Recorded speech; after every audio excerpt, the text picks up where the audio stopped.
Tengo toda una lista de reproducción para cuando me distraen o cuando hacen pavadas o cuando Lucía hace algo gracioso. Así que está. La puta madre. Eso va a ir para la lista. Bueno, vamos a hablar de la metabolismo del glucógeno. Ya estás grabando.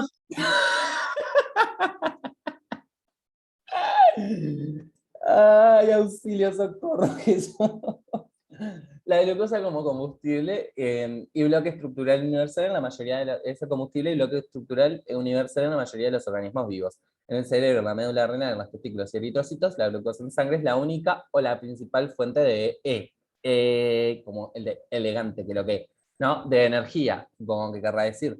Como vimos, en integración del metabolismo, en el cerebro, cuando no hay glucosa, acepta cuerpos cetónicos, como así, como mucho asco, como diciendo, esta comida de pobres, pero bueno, los acepta.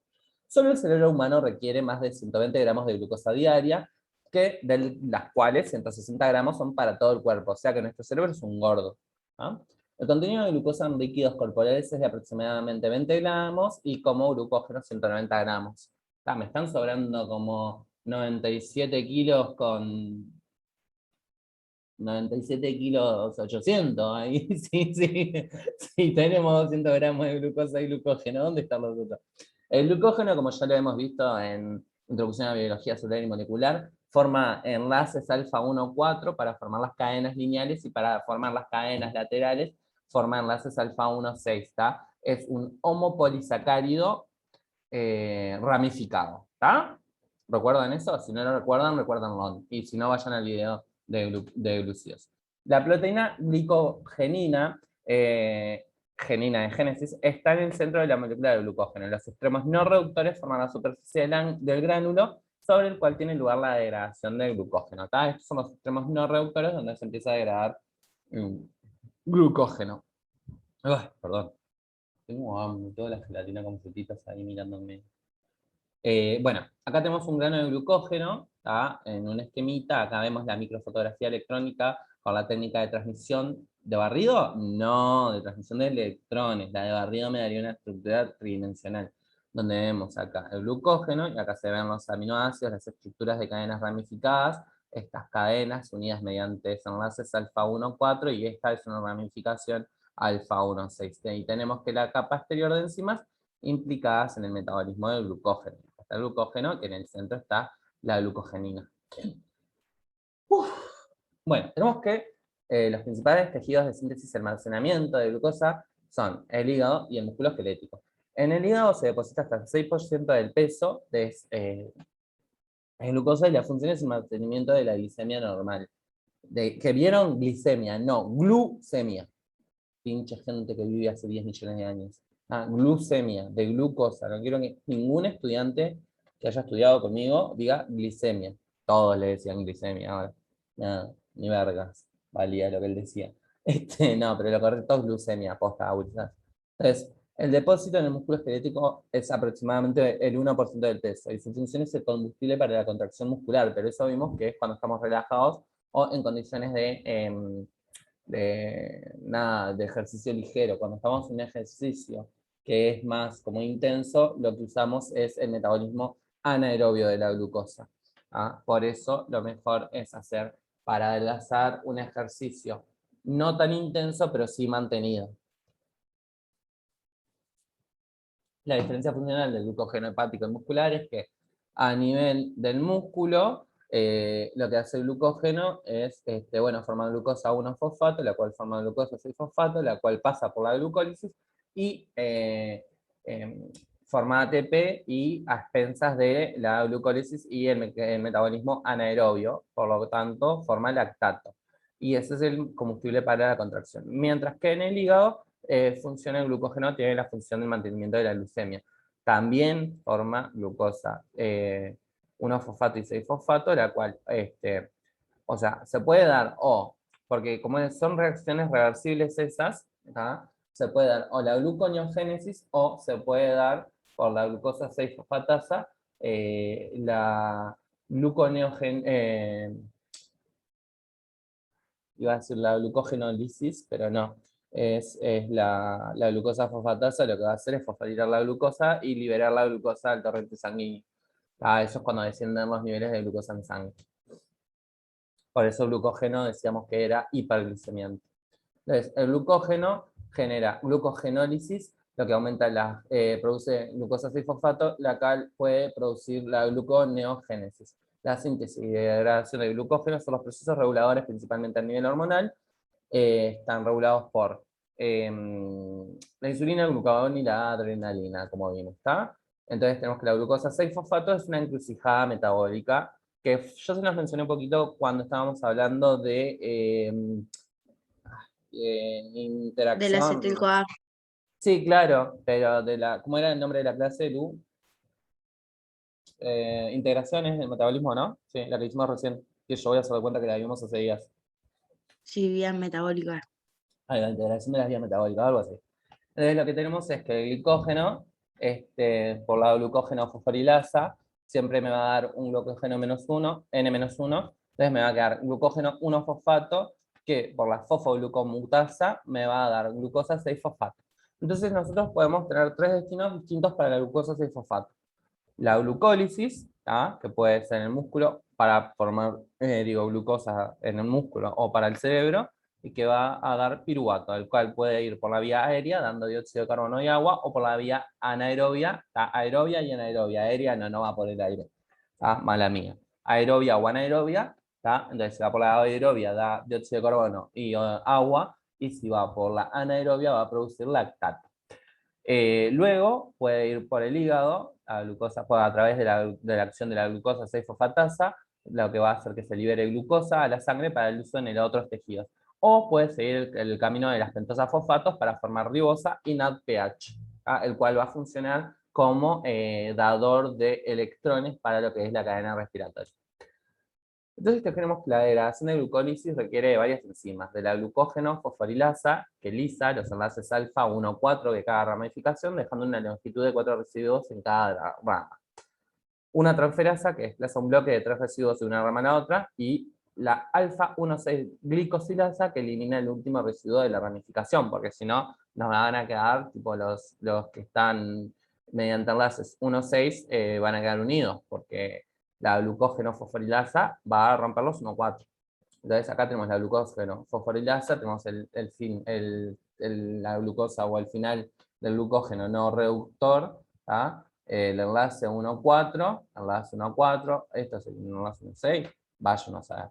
Acá tenemos la glucosa 1-fosfato y acá tenemos un nuevo final no reductor, ¿no? Acá lo que pasó es que se abrió un fosfato, se fosforiló esto, y acá este oxígeno quedó con un hidrógeno, y si quedó con un hidrógeno se oxidó. Se oxidó, entonces queda no reducido. Glucógeno shortened by one residue.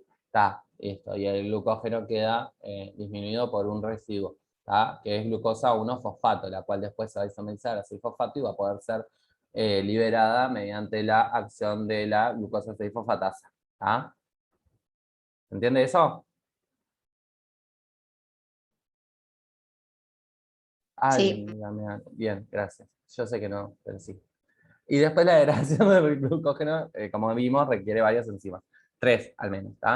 Entonces se va a romper el enlace alfa 1,6.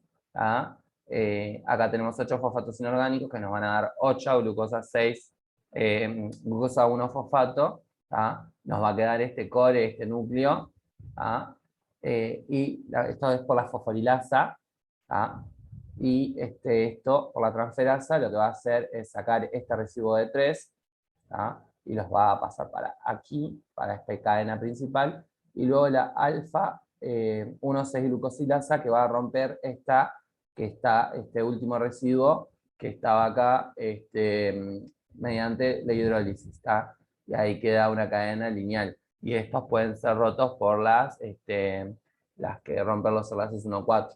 Entonces, glucosa fosforilasa rompe los enlaces 1,4. Las transferasas desplazan sus tres residuos de una rama a la otra. La 1,6 glicosilasa elimina el último residuo de la ramificación. Esto fue lo que acabamos de ver acá. ¿Ahora sí se entiende? sí, sí, sí. Bien, gracias.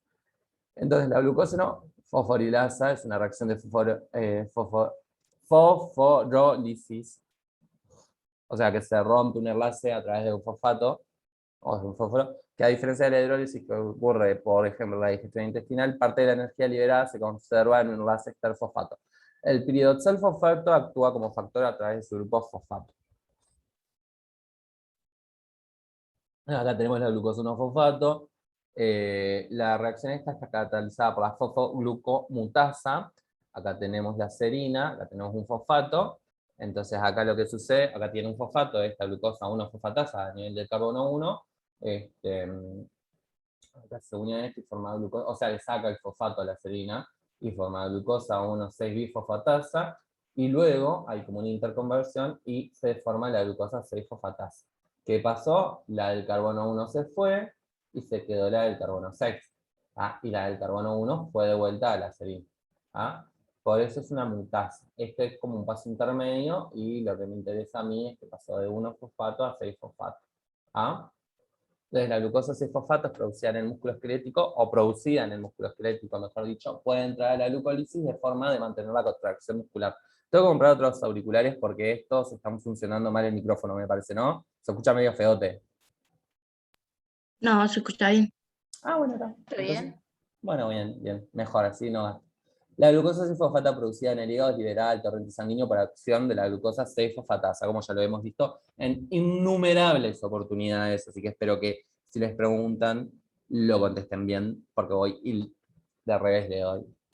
Entonces, en el hígado tenemos la glucosa 6-fosfato que entra por un transportador que por la fosfatasa es desfosforilada, liberando fosfato inorgánico y glucosa, entonces estos se liberan y esto se da en el retículo endoplásmico, está liso. Bueno, entonces la fosforilasa a nivel del músculo esquelético generalmente activa y fosforila, y generalmente y fosforilasa B, ahí va, generalmente activa R, es de activar state, el estado activo, y la fosforilasa B generalmente inactiva. Entonces la fosforilasa A, me había morfado esta parte, es la fase activa, mediante la fosforilasa B se va a inactivar y va a quedar en estado T, que es de inactivo, y la fosforilasa A va a activarme esto. Para que esté activo va a haber una unión al sitio activo y mediante el consumo de 2 ATP en ADP. Así vamos a pasar del estado, así va a estar el estado activo, antes de que actúe la fosforilasa A o B. Y después el estado inactivo es que también empieza la fosforilación. Entonces tenemos acá fosforilado, desfosforilado. Entonces, la forma B predomina, que es la inactiva, la de la fosforilasa B, es activada por el AMP e inhibida alostéricamente por ATP y glucosa 6-fosfato. Porque altos niveles de AMP nos dicen que estamos necesitando energía y altos niveles de ATP y glucosa 6-fosfato nos dicen que no necesitamos energía. La fosforilasa A es activa independientemente de los niveles de ATP, AMP o glucosa 6-fosfato. Así que la que es desregulada es la fosforilasa B, que es la que predomina.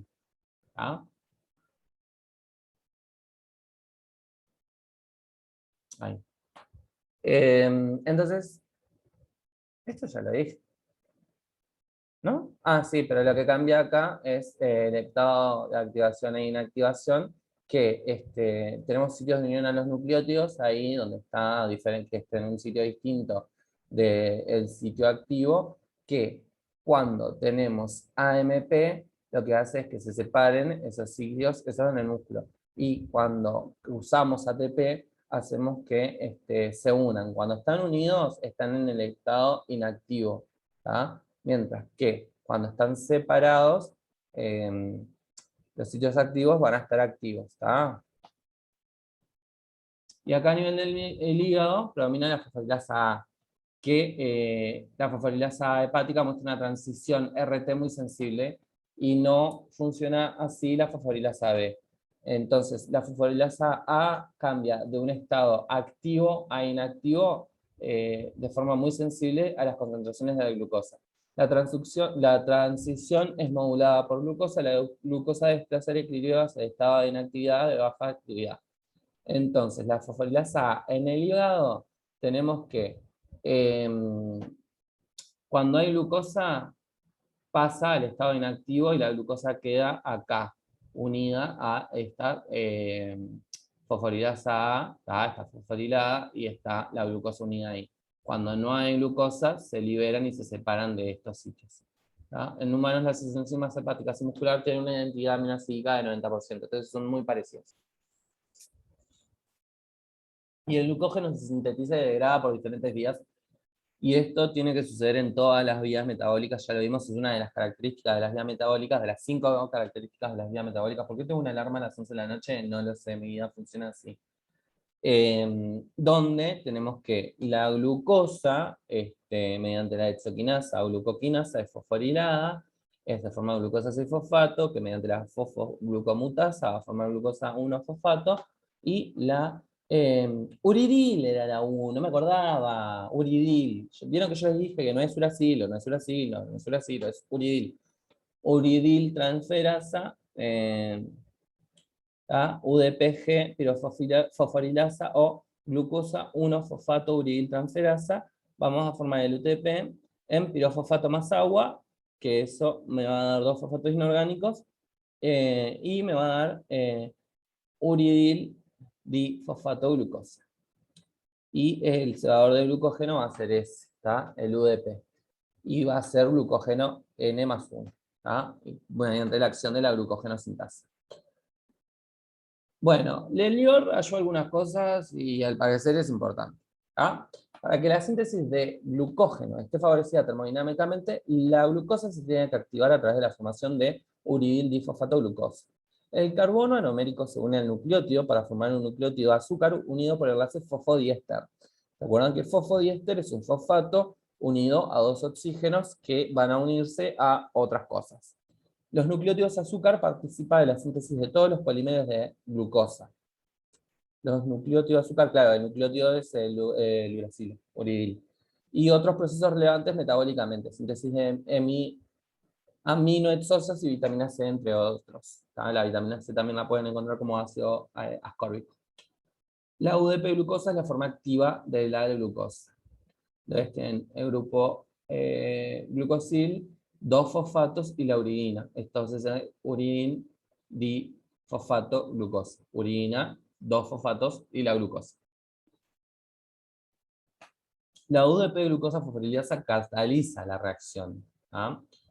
La pirofosfatasa permite el impulso termodinámico para que la misma sea irreversible, contribuyendo a la irreversibilidad de la síntesis del glucógeno. Esto es otra de las características de las rutas metabólicas, que tienen que ser irreversibles y que tienen que ser, esto es porque son termodinámicamente favorables. Y esta reacción marca a la glucosa para que no sea usada con otros fines, genera un fondo de glucosa para la biosíntesis. Es precisamente eso, para cuando precisábamos, porque habían bajos niveles de glucosa en sangre, entonces la precisamos para el cerebro. La glucógeno sintasa utiliza como sustrato UDP-glucosa. Entonces, la sintasa de glucógeno utiliza la UDP-glucosa, no la glucosa peladita. Y los va a ir agregando, igual ya lo vimos un poquito acá, y lo vimos un poquito acá. Que usa el UDP y lo agrega al cebador. Entonces va agregando un glucógeno por cada UDP. Entonces toda esta reacción que vimos acá, bueno, es eso. Antes tiene que formarse el UDP. Entonces tenemos el uracilo, los fosfatos y la glucosa, que van a ir por la glucógeno sintasa, se va a salir el UDP y va a quedar enganchado acá. En realidad este va a corresponderse a este, que va a ser el nuevo extremo no reductor. Non-reducing, sino reductor. Acá viene la cadena, que son estos dos residuos, y acá viene este UDP, el cual pierde su fosfato y pierde su uracilo. Y acá queda agregado. Y interpretamos que la energía liberada de la hidrólisis o de la lisis de este enlace es la que permite la unión, esta unión. La glucógenosintasa únicamente cataliza la formación de enlaces alfa 1,4 luego de la adición de 10 o más residuos actúa la enzima ramificante. Entonces, luego mínimo 10 residuos se van a unir y luego va a actuar la enzima ramificante que es la amilo alfa 1,4,1,6 glucantransferasa. Entonces, lo que hace es que se forma una rama. Chau, hay mucha ciencia. Sin pensar es esto. Bueno, ahí tenemos el núcleo, el core de glucógeno, y acá tenemos el puente que se forma por la enzima alfa 1,6, y con el extremo no reductor y otro extremo no reductor. Tienen que ser extremos no reductores. Entonces, ¿cómo se inicia una nueva cadena de glucógeno? La glucógenosintasa no puede iniciar de nuevo una cadena nueva de glucógeno, o sea, no se puede empezar de la nada. La glucogenina es una proteína que la vimos al principio, una proteína que actúa como cebador para unir la primera molécula de glucosa a un residuo de tirosina. Posteriormente, por su actividad de alargamiento, incorpora 7 nuevos residuos. En este proceso, en este punto comienza a actuar la glucogenosintasa extendiendo más la cadena. Entonces, primero precisamos la glucogenina, que va a unir las moléculas de glucosa al residuo de tirosina. Y luego se van a alargar hasta 7 residuos de glucosa. Y ahí recién empieza a actuar la glucógenosintasa, extendiendo más la cadena utilizando UDP-glucosa. Acá sí, que nadie les explicó que si ponen una imagen y la ensanchan, pierden las dimensiones y si no se entiende un choto. Pero básicamente acá tenemos la tirosina, 194, con la glucogenina, ¿está? La glucogenina, acá va a entrar mediante la proteína tirosina gluconin transferasa, ¿está? O la glucogenina, se va a poner la UDP glucógeno, va a perderse el UDP y va a quedar la primera glucosa unida. Después viene la glucogenosintasa y va a empezar a actuar, y acá es que se va a empezar a alargar. A partir de acá se va a poder empezar a ramificar. Tirosina, glucogenina, 8 UDP glucosa, se van 8 UDP, se forma la tirosina con la glucon 8 glucosa. Y acá tenemos la glucogenina que funciona como cebador. Y después podemos, mediante la acción de la glucogenosintasa y la enzima generadora de puentes, ponerle N cantidad de UDP glucosas para formar tirosina con todos esos enlaces alfa 1,4 que van a ser lineales y los puentes 1,6. Creo que se entiende eso. Entonces el metabolismo del glucógeno está sometido al control hormonal estricto y una modulación covalente. Nos quedan 10 minutos. Pinche hijo de la gran chingada. ¿Cuántas diapas nos faltan? Nos faltan 8. Se van a la chingada. ¿Las termino en estos 10 minutos o las termino en estos 10 minutos? Las requiero, no se piensen que no. Ustedes saben que sí. Solamente estoy medio psicótico. Maníaco. No, psicótico no, maníaco. Soy neurótico, no psicótico. Ahí va, eso era el término. Maníaco no, tampoco, ni siquiera. Modulación covalente. Las etapas limitantes de la velocidad de reacción se dependen de la gluconeogénesis, es la glucogenosintetasa, y la glucogenólisis es la glucogenofosforilasa. Son enzimas reguladas recíprocamente. Cuando una está activa, la otra está inactiva, porque las vías metabólicas tienen que ir por diferentes caminos, pero se regulan. Entonces el metabolismo del glucógeno está sometido a control hormonal estricto por una modulación covalente. Llega el primer mensajero, que es la hormona estimulante, que en este caso va a ser el glucagón, que va a estimular al receptor, que acá tiene 3 unidades, una alfa, beta, gamma, no, alfa, beta, gamma, ¿sí? Que tiene un GDP. Esto lo que va a hacer es hacer que el GDP se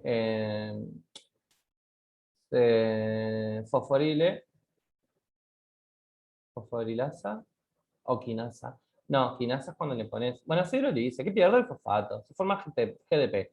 A partir de esta energía se liga a la unidad alfa, la cual se va con el GTP y hace actuar activa a la adenilato ciclasa. La adenilato ciclasa lo que hace es transformar el ATP en AMP cíclico, el cual va a funcionar como segundo mensajero. Lo que va a ser inhibir la formación de 5' AMP, y va a activar la proteína quinasa, que estaba inactiva, que esto va a generar, generar respuestas metabólicas mediante la fosforilación de la proteína objetivo. Y nada, así funcionan los segundos mensajeros. Esto ya lo expliqué, así que no lo voy a explicar de vuelta.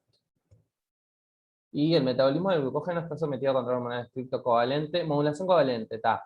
Tenemos que la síntesis de glucógeno está favorecido mediante la actividad de la glucógeno sintesada, que es la que es más activa, y la glucógeno fosforilasa B, que es menos activa. Acá lo que sucede es que se hidroliza liberando un fosfato, ¿tá? Y acá lo que sucede es que también se hidroliza, en realidad no se hidroliza estas lo que hacen es se fosforilan por la proteína quinasa. Acá se hidrolizan y pierden el fosfato. ¿Ah? Acá se fosforilan por la proteína quinasa y por la fosforilasa B quinasa. ¿Ah? Entonces me quedan con fosfato.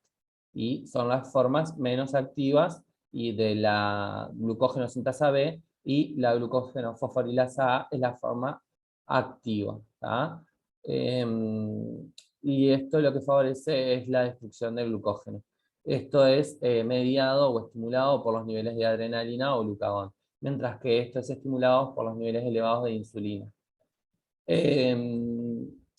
Entonces, el hígado es rico en receptores para el glucagón y libera glucosa para mantener la glucemia. Entonces, en el hígado se ve favorecido este proceso de fosforilación, de las proteínas quinasa, actúan las proteínas quinasa. En el músculo actúa la adrenalina, entonces actúa homólogamente al glucagón, libera energía para mantener la glucólisis muscular. Y en el tejido adiposo, los receptores para la insulina aumentan la captación de glucosa y disminuyen la glucemia, que sería esto, evitan que se rompa el glucógeno y que se forme glucemia de nuevo. Mientras que los eritrocitos y el cerebro carecen de receptores de insulina y son independientes de ella para captar glucosa. O sea, les vale verga. Ellos ven glucosa, glucosa que ven, glucosa que se comen. Acá tenemos el sistema venoso porta, que les lleva secreciones al páncreas, como la insulina y el glucagón del hígado. Bueno, en realidad las llevan al hígado. El páncreas es el que las produce. Y del hígado van al resto del cuerpo. Esta gráfica ya la evaluamos, que tiene que ver con el contenido hepático del glucógeno, como en los periodos de ayuno disminuye porque libera ese glucógeno en forma de glucosa a la sangre, y cuando comemos empieza a favorecer la gluconeogénesis, entonces aumentan los niveles de glucógeno. Y las enfermedades por depósito de glucógeno, que son estas, que son más raras que la mierda, no te las diagnostica ni Gregory House, pero bueno, si ellos quieren que ustedes las vean, las vemos. Enfermedad de von Schirch, enfermedad de Pompe, enfermedad de Collie, enfermedad de Andersen, enfermedad de McArdle, enfermedad de Hertz. Afectan a la glucosa 6-fosfatasa, que afecta al hígado y al riñón y genera hipoglucemia. La enfermedad de Pompe a las alfa 1,4, glucosidasa lisosómica, afecta al hígado y al músculo, genera acumulación de glucógeno en los lisosomas de todos los órganos. La enfermedad de Cori afecta al amilo 1,6 glucosidasa, afecta al hígado y al músculo y genera hipoglucemia. La enfermedad de Andersen afecta a la enzima ramificadora, afecta al tejido y genera fallecimiento por insuficiencia hepática en el primer año de vida, entonces ni van a vivir esos niños. Enfermedad de McArdle afecta a la glucógeno fosforilasa, que afecta al músculo y genera disminución de la tolerancia del ejercicio. Y la enfermedad de Hertz afecta a la glucógeno fosforilasa, que está en el hígado, y genera hipoglucemia. Y con esto hemos terminado esta penúltima clase del ciclo de bioquímica. Ya vamos a tener la última. Pueden ver otras cosas, como esto de acá, está además esta playlist. Vayan a verla, se las recontra recomiendo. Voy a dejar de compartir, voy a terminar de grabar.